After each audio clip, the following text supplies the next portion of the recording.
Welcome to part 8 of the Today Focused Living series, where we look at a fresh, new way to live life and to really make the most of today so we don't end up wasting it by living the way we've always lived. Number 14 is open. Open what, you might be thinking? Open your mind, open your heart, open your whole being to life. A lot of the time we don't realize it, but we go through life with this closed energy, and you can actually see it and sense it in people, but you may not recognize it in yourself, especially if it's something that you've just been doing for a long time, because it's very easy to do this unconsciously. So how do you open? Well, actually the only thing you need to do to open your being is simply to stop closing it. Because, you're born with this openness. You can see it in babies and little children, this beautiful, pure, open energy and wondrous way of interacting with life. More on that in the next point. Being open simply means don't close. The thing is, every time something happens and you say to yourself, I don't like that, I don't want that, it shouldn't be that way, I want it to be this way. Every time you do that, you close your heart. Something happens in that moment where you're basically rejecting life and you're resisting the flow of life and what's happening because it's not according to your preference. And the crazy thing is that we all tend to go through life in this way as if we should be in control of everything that happens, which obviously we're not. And if you think about it, it's not a very wise or healthy way of going through life, because there's always going to be things happening that you don't agree with. The weather, for example, right? The way somebody speaks to you, road traffic, and, more serious things.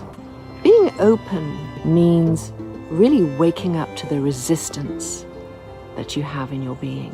What helped me wake up to the resistance in my being was reading this amazing book by Michael A. Singer called The Untethered Soul.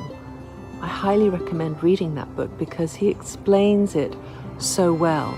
He explains what's actually happening inside us, energy-wise. He explains what's happening in our human experience every time that we close our heart because we don't like and don't agree with what's happening.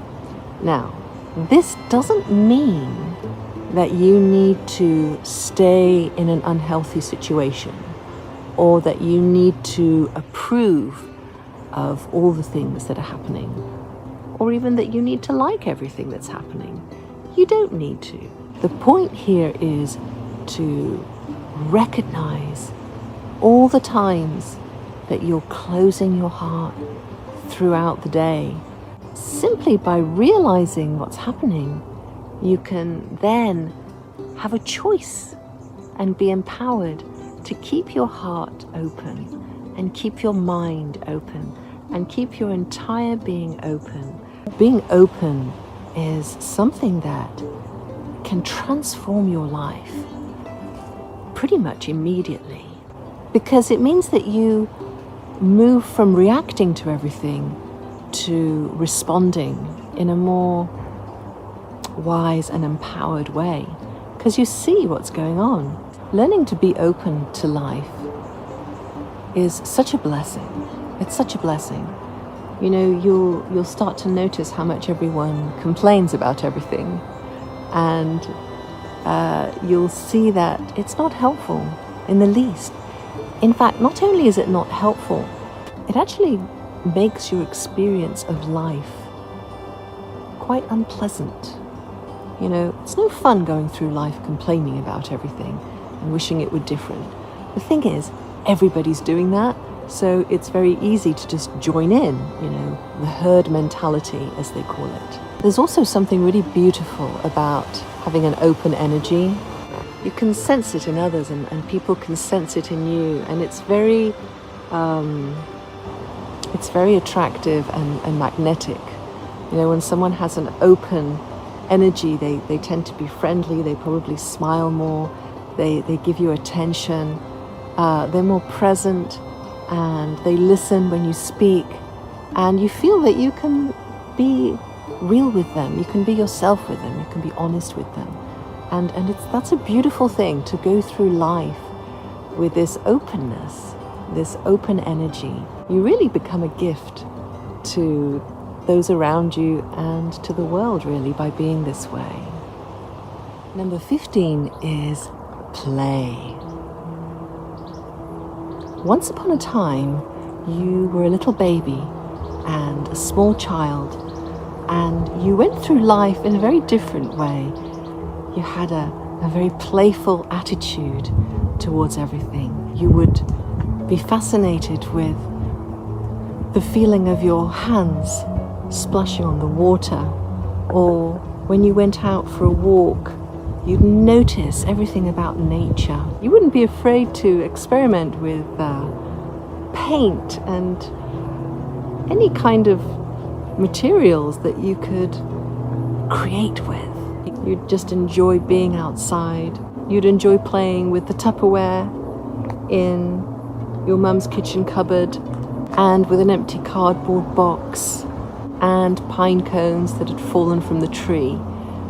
You know, that healthy sense of play and wonder and exploration and adventure is still very much in you, even though it may have been quashed and squished and suppressed and ignored for many, many years. It's still there. You can spark that playful attitude in you simply by allowing yourself to be like that little child again, keeping your heart open and allowing yourself to have a go at things and to play around with things. So really, this point is very simple. It's simply play, play, play. Find things that you can play around with, have fun with, explore, and just mess about with.